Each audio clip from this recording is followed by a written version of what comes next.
Hello and welcome to the Hopecast with Rachael Flick. Rachael is a speaker, inspirational author, and an overcomer. As Rachael is walking through her own journey of grief, she's challenging others to persevere and overcome their own circumstances. Find out more at rachaelflick.com. Here now is your host, Rachael Flick.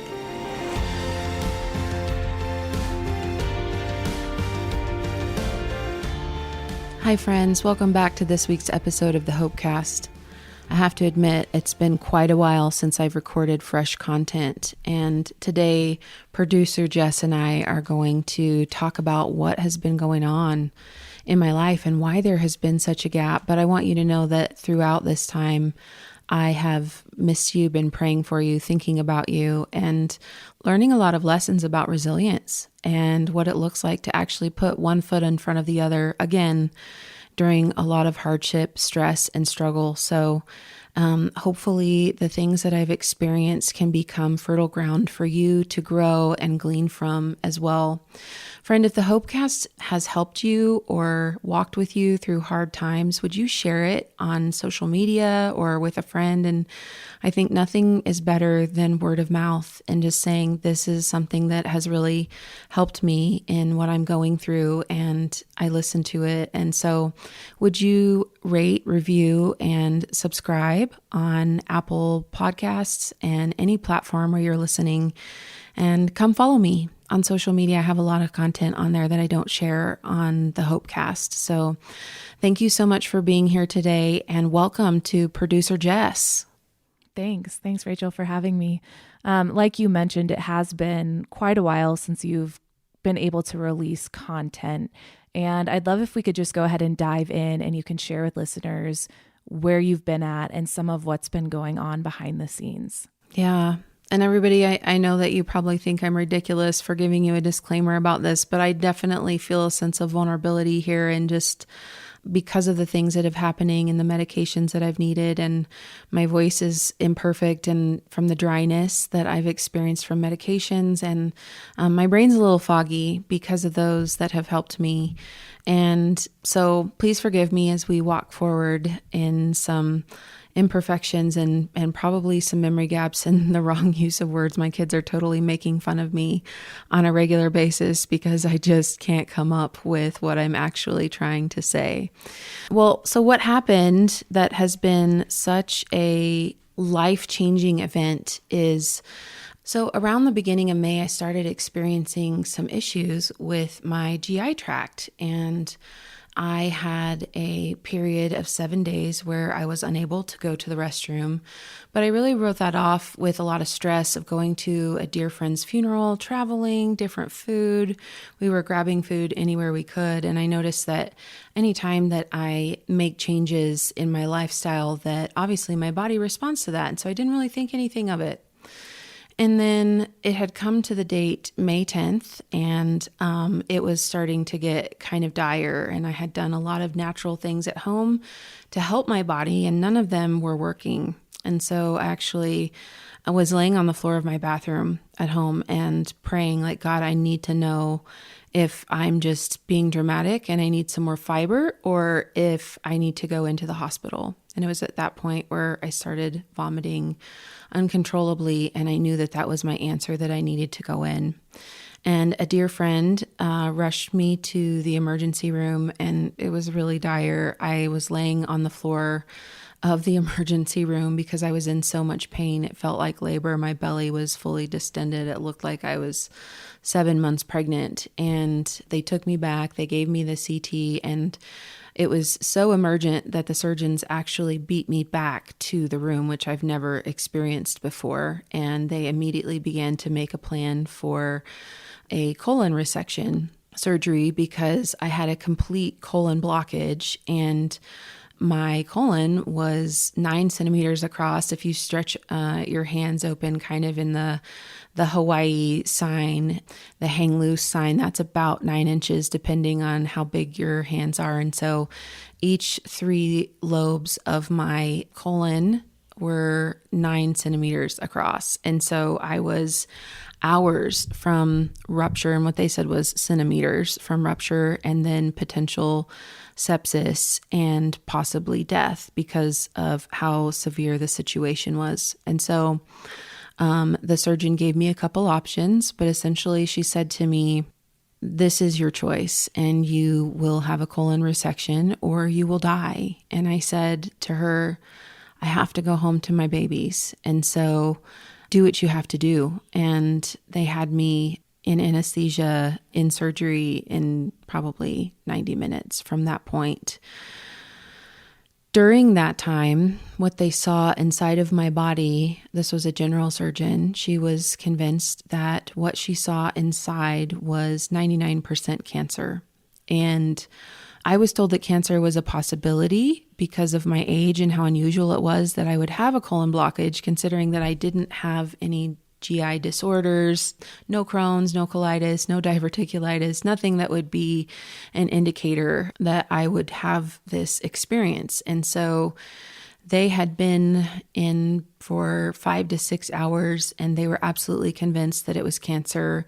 I only knew of the initial prognosis that maybe one of the 3 things that had caused this was cancer. I hadn't heard that it was 99% sure that it was cancer. And all of these doctors knew that I'm a widow of 2 young kids, and now I'm facing this prognosis of something that is not just life-threatening, but potentially deadly. And they had spoken with my other friend, Rachael, who was waiting, and had taken her through an entire prognosis of cancer and cancer treatment, and basically left it to her to tell me that. And so I'm waking up in the PACU at about 2 a.m. in the anesthesia recovery and just beginning this journey essentially of what has been 4 really incredibly difficult months of treatments, hospitalization, potential ongoing sepsis. And I'm sitting here now with you, Jess, just kind of reeling and still needing another surgery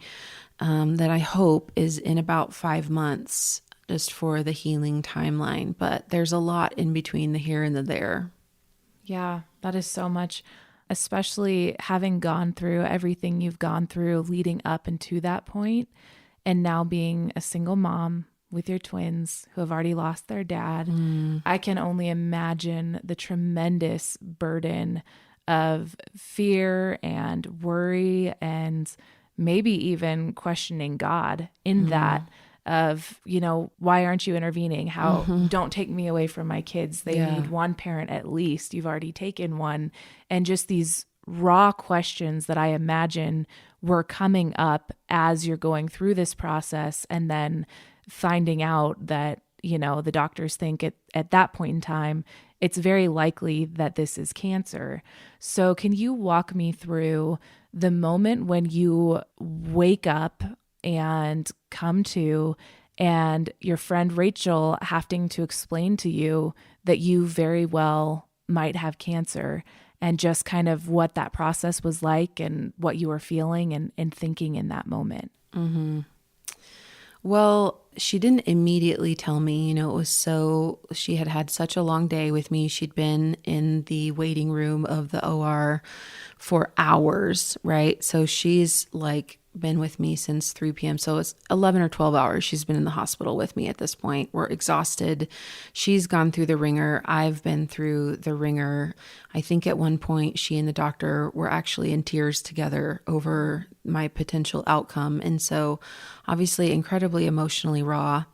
She didn't take that moment to say, hey, everyone in here thinks that you have cancer. Yeah. And I think that was wise timing on her part. But I really do believe the body has a sense of intelligence and awareness. And I know that while I was under, they were talking about me having cancer, and my body could understand and receive that, even though my conscious mind was asleep. Because when I slept at the times that I did sleep that night after surgery, I dreamed that I had cancer and I lost everyone that I loved.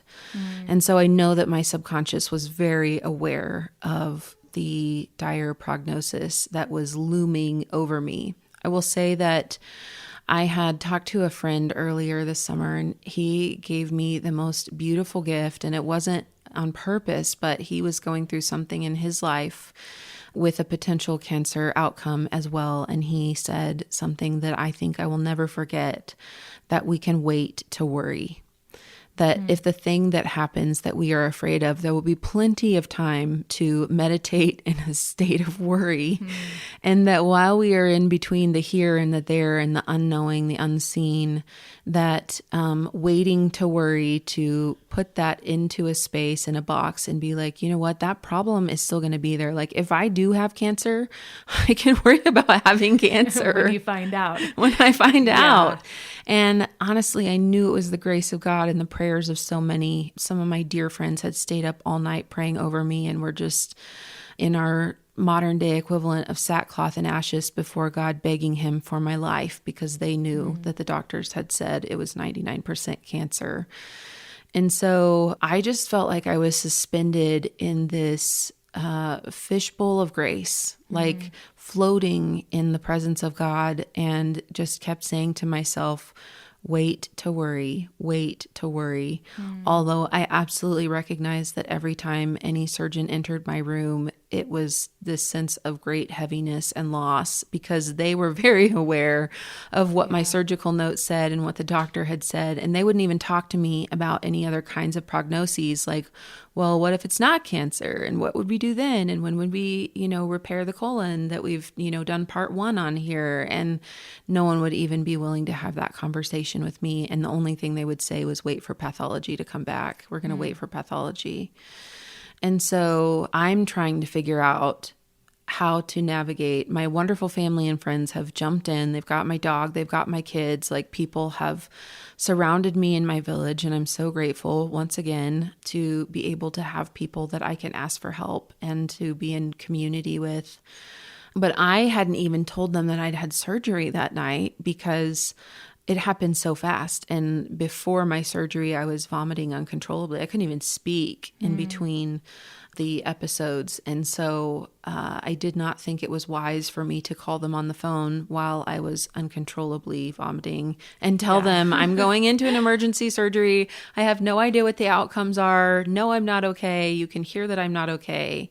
And just seed fear into their hearts, because they do struggle. And they have said things to me like, Mom, I don't want to be an orphan. And there's nothing more heartbreaking than watching your kids suffer. And I think that their suffering is worse than mine. And so having them come to visit me in the hospital, I told them that I'd had the surgery and that it had gone well, because that's what the surgeon said, like, minus the potential cancer, your surgeon went textbook well, and we're so grateful, that your body responded. But it was very heavy on my heart, and what to say and how to carefully handle this information as I'm suspended in the unknowing. I'm waiting for these doctors to come back to me with some kind of answers. And I'm in a space where I'm a once in a career case, as many surgeons have told me. They're like, I will never have another patient that has had your particular set of circumstances. It's just so statistically rare. Wow. So then when the twins come to visit you, at that point in time, did you even know that it wasn't just one of 3 possibilities that you had cancer? It was more along the lines of the doctors are thinking it's 99% likely, or did you not even realize that yet? I didn't realize that yet. I know that behind the scenes now, my friend has been researching cancer treatment for me. She is making calls to oncology nurse care practitioners who help, they call them nurse navigators. She was doing all kinds of things that she wasn't telling me about, trying to figure out how to carefully handle this information while still waiting for the pathology to come back. The first time I saw the kids, I was still thinking it could be cancer, and I didn't say anything in that space. And, that wait to worry line was like, if this is what's coming into our lives, there'll be plenty of time for sadness and tears and fear. And I want my kids to sleep You know, like I want them to be able to go about their life, even though they're very worried for me, very clearly worried for me. Yeah. And I don't look good. I don't look good in the hospital at all. I'm hooked up all over. I've got, you know, my oxygen lines in. I've got multiple IVs. I've, you know, got my IV pole with all of my medicines running. I'm in a gown that's highly unflattering to my skin tone, making me look even more ill than I already am, right? Like it's just...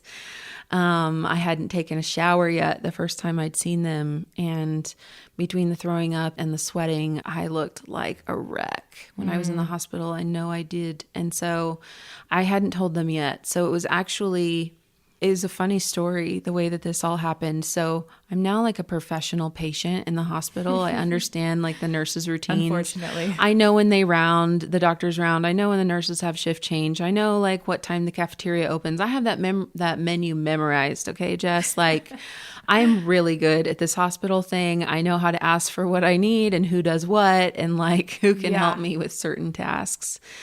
And so no one, like I just couldn't go and do a single thing without someone coming in to interrupt me. I couldn't take a nap. I couldn't read a book. I couldn't watch a TV show. I couldn't even go to the bathroom without someone walking into my room to do something, you know, or to tell me something. And maybe it was the nutritionist, and maybe it was a social worker, and maybe it was the home health advocate. And maybe, I mean, people were just, it was like a circus, like dun, dun, dun, dun, dun, dun, dun, dun, dun. Okay. So this has been going on now for 3 days, and I've got to pee, okay, in this moment.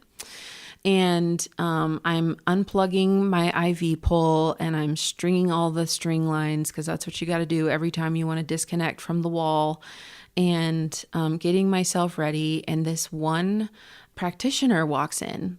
It's not time for rounds. She's not my nurse. And I didn't recognize her, and I am getting up, and I have got to go to the bathroom, and I have been interrupted every time I've tried to do anything every 7 to 11 minutes for the last 72 hours. Oh my gosh.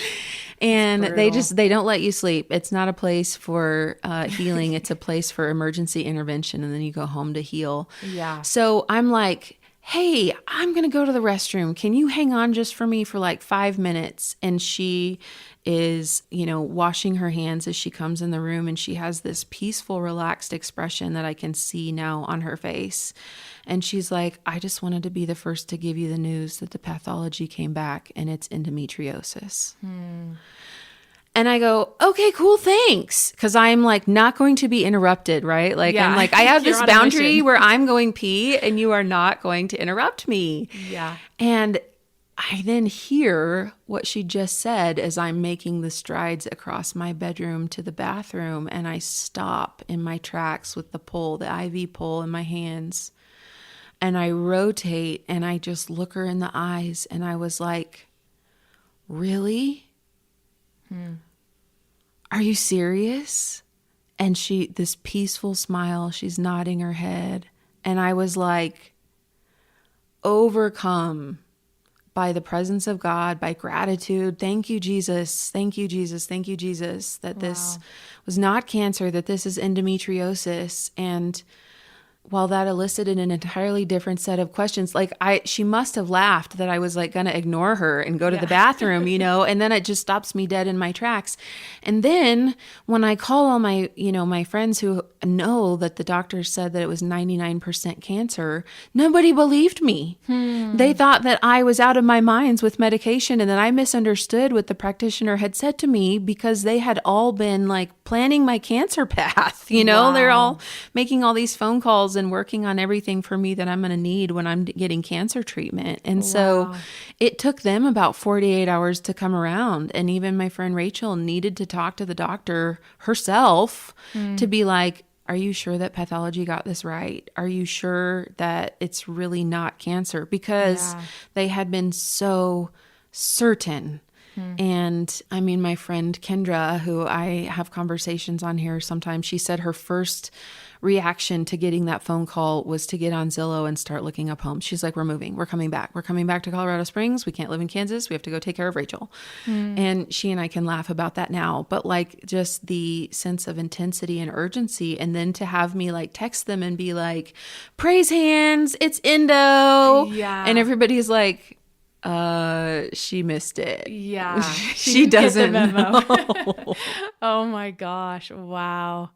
I just look at that and I'm like, there's so much grace that the Lord afforded in all of these moments, from your friend having the wisdom to know not to share that news and that likelihood with you, that she thought, what the doctors thought, that it was most likely cancer. And then your grace and your wisdom and being present and showing up for your kids how you did, and not creating extra worry for them. And God just kind of protecting you and your kids both from that heavy news, which I guess in some senses might feel like such a small thing for him to do in the midst of all of this, all the ways that he could have prevented it or whatever, when we get into that mindset of like, he could have or he should have and he didn't, Yeah. But I also look at it as such a gift that he offered for him to protect you and your kids from that heavy news and the extra stress and worry and burden of pain that it would have created for all of you had you had the mindset of, it's 99% likely that I have cancer, Yes. So that's really beautiful. And I can imagine in that moment that you heard the news and realize it's endometriosis, that even that was so relieving, even though, again, it's like endometriosis. Not great. Who wants to have that? As a woman, we don't want to have that. So it's not great. But in the big scheme of things, it's like, what a blessing to have that instead of cancer, and to have the peace knowing I can continue to carry on with my life and show up for my kids and, be present in their lives. Yeah. So looking back at it, what were some of the hardest moments? Because it didn't just stop with that one hospital stay.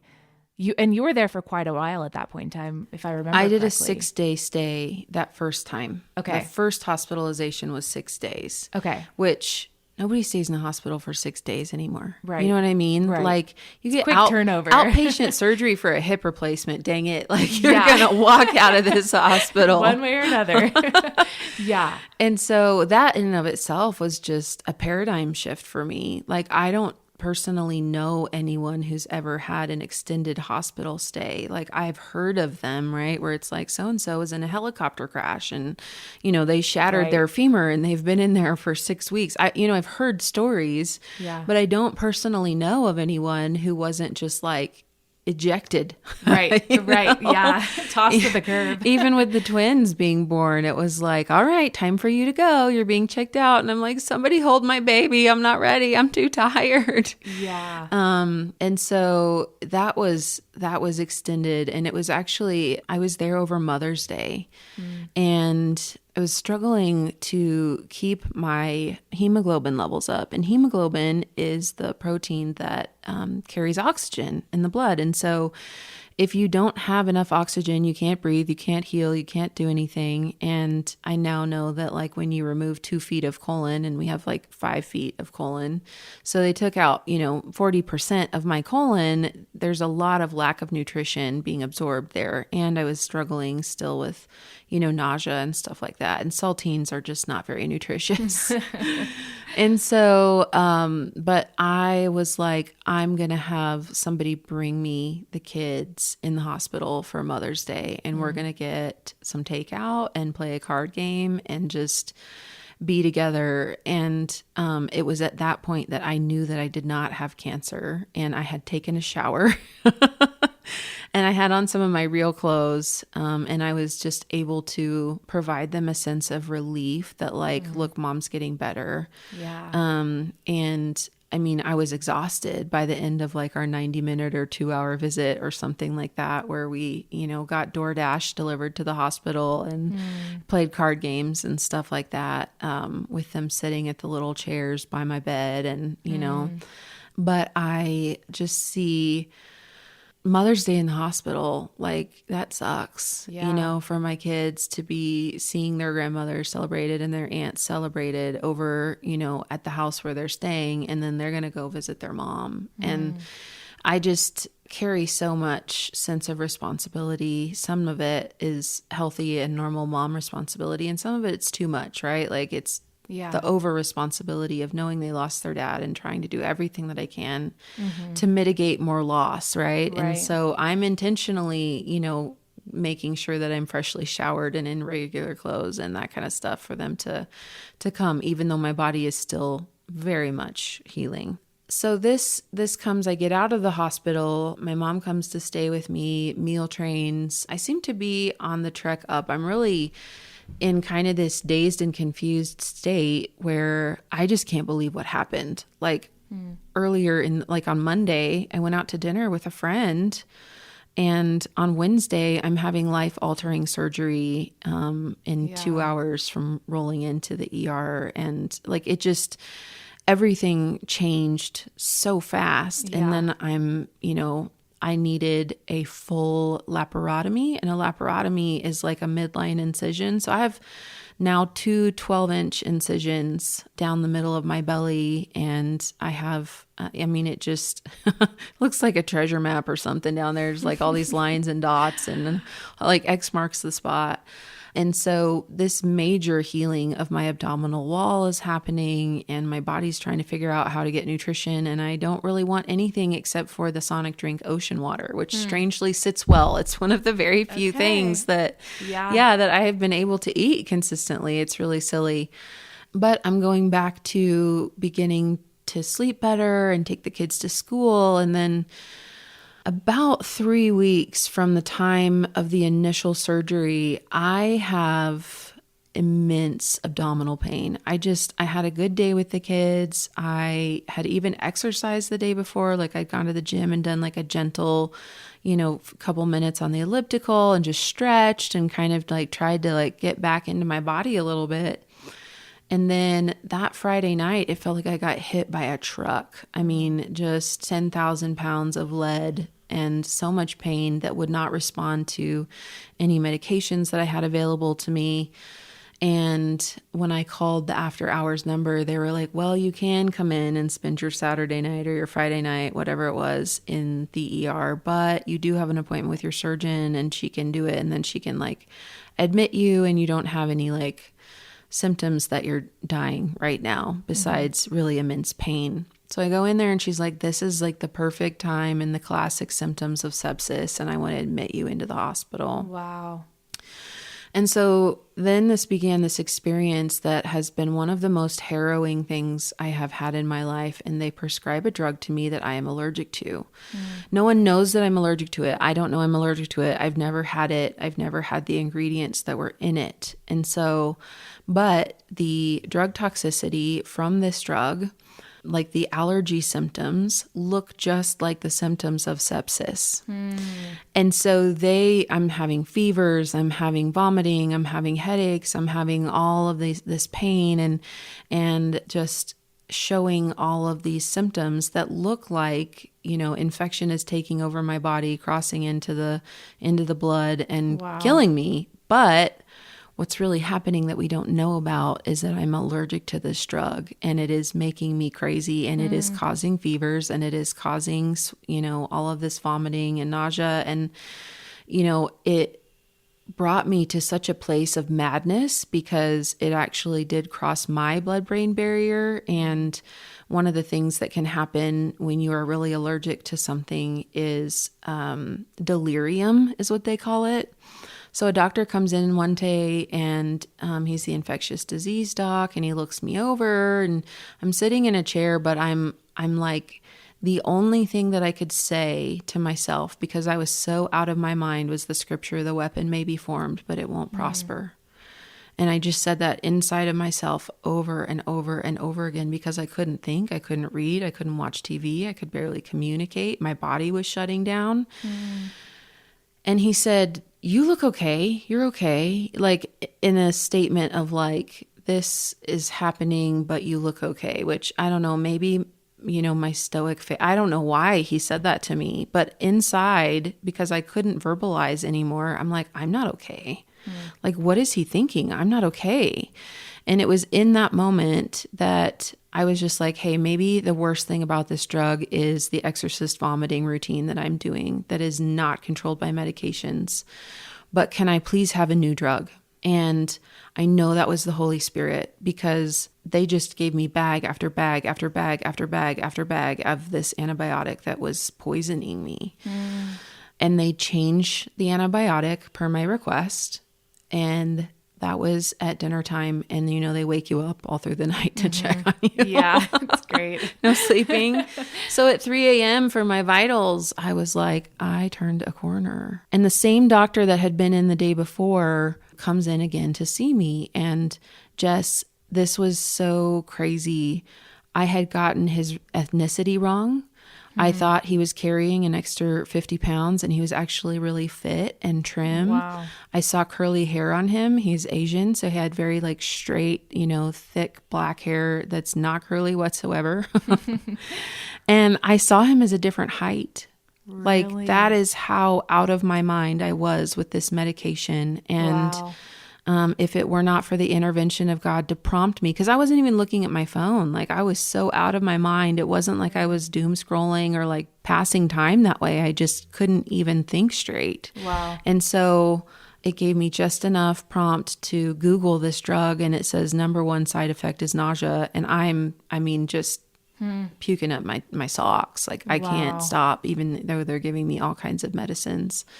And so because of that, and I asked for help in a different way. And thank God they listened to me and did what I asked. And I was in the hospital then for 12 days, and I could write an entire book. This hospital has roommates. And so I had roommates for 9 of the 12 days that I was in there. Wow. And dealing with their providers, their caretakers. I'm not sure how they're skirting HIPAA with this, because I know everything about these people's care and their doctors. And, I even gave them nicknames so that I could talk about them on the phone with my friends while I'm sitting on the other side of the curtain. We're 36 inches apart with a curtain between us, having these very intense hospital experiences. And it's not even just about me, right? Yeah. I've got this other person's stuff. And if it wasn't someone in the room for me, it was someone in the room for them. And we just alternated that all day, all night long. Wow. So there's no sleeping. So you're getting sleep torture, right? Yeah. And in all of this, they brought in the chief of staff, they brought in infectious disease, they brought in every specialist doctor in the hospital to see me, because my case didn't make sense to any of them, because I am the unicorn, and only 1% of all colon blockages come from endometriosis. And so I didn't fit anyone's paradigm. I wasn't responding like anyone expected me to. And because I was allergic to the antibiotic, it looked like I was, just tumbling head over heels into sepsis, but I was actually being poisoned unintentionally. And then that was confusing them greatly as well. And during this point in time, did you have another surgery? So it was on the table. It was a possibility, but because it looked like I had sepsis, they postponed it. Okay. So at that point in time, you're not even anticipating having to go to the hospital again. Mm-mm. You're not anticipating any more complications, more surgeries, nothing. You're home on the mend. And I know that I need another surgery, but I know that 8 to 12 weeks is the timeline. And that should have been just a natural, quick, kind of the type of surgery that we're more familiar with in our culture and our medical system of she might be down 2 hours and she'll be out in 2 days and, things like that. Yeah, just kind of cut and dry. Mm-hmm. But because of the complications, being in the hospital for 12 days, and then about a month later, I have some really high fevers, 103.5. And I'm once again nauseated. All these things are signs of sepsis. They can be signs of other things, but when you're watching for sepsis, that's the thing that would kill me, is not a virus, but would be sepsis. And so I'm having all of these ongoing symptoms, and I come down with this full body rash. Girl, I looked like Will Smith on Hitch when he's like drinking the Benadryl out of the bottle. Oh my gosh. My nose, my lips, my eyes, my ears, my scalp swells. I am covered in this rash from head to toe that makes me look like a leopard.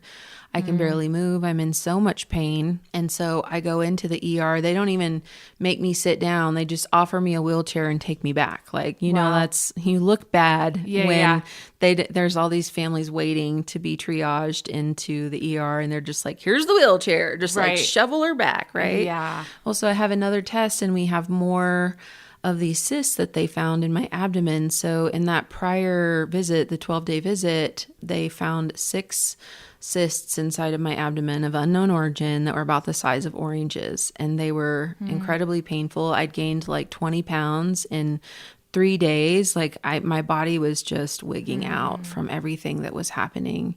I look at my face in photos and I'm like, oh my gosh, it's so swollen. And so I go back in. I'm supposed to have had this surgery. Again, I'm supposed to have had it this week that I end up going in for this crazy rash and fevers and vomiting again.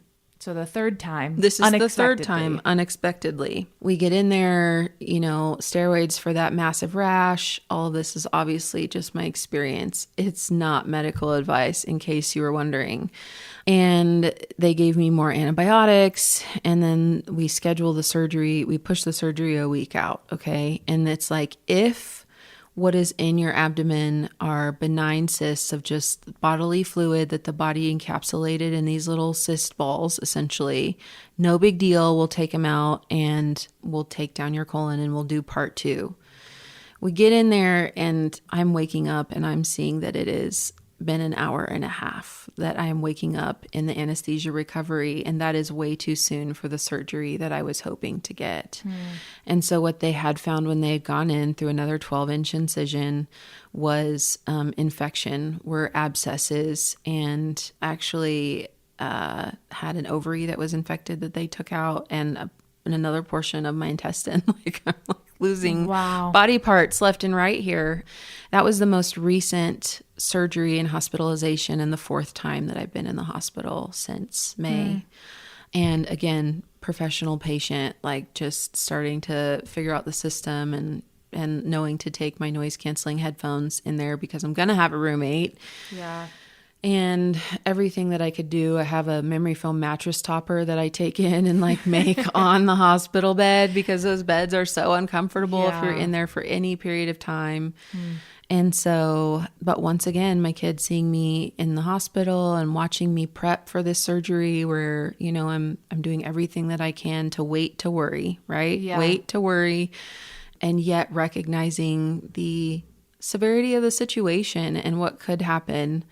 And then being really disappointed that my body did have infection that was in my belly and could not have the surgery. So I have another surgery that is scheduled for potentially 5 weeks, but they said it could be up to 6 months depending on my healing process. And so the kids and I have been blessed with a gift to Disney from the Snowball Express through the Gary Sinise Foundation in December. And I would just appreciate everyone's prayers, because I would love to go having healed from this surgery and not having to take all of the medical equipment and everything that is part of my daily reality right now with me. Yeah, absolutely. That makes sense. If you're willing, I'd love to do a part 2 of this. Is that something that you would be comfortable doing? Yeah. We have a lot of story yet to tell here. Friends, if this episode was something that was meaningful to you or interesting, or you know someone who would benefit from it, who maybe is also a professional patient, would you share this with them? And thank you so much for joining me on the Hopecast today. Thank you for liking, subscribing, and the rate and review, guys. That is so huge. Just each one of those stars that comes up on Apple helps me to get the message of hope, inspiration, and resilience to more people who desperately need it. Everyone, this has been the Hopecast with Rachael Flick and producer Jess. You've been listening to the Hopecast with Rachael Flick. To find out more, go to rachaelflick.com. While you're there, you can book Rachael for your next speaking engagement. Her inspiring message will be sure to engage and touch the heart of your audience at your next conference, church event, or business function. Go to rachelflick.com to book her today. While you're online, you can discover more information about all of the platforms that this podcast is on. Also, be sure to click on the social media icons at the top of the page, and you will be directed to Rachael's social media sites. If you listen to the show on Apple Podcasts, we would appreciate if you would subscribe and leave us a review. Well, that's all the time we have for this episode. Thanks for joining us, and we will see you next time for another edition of the Hopecast with Rachael Flick.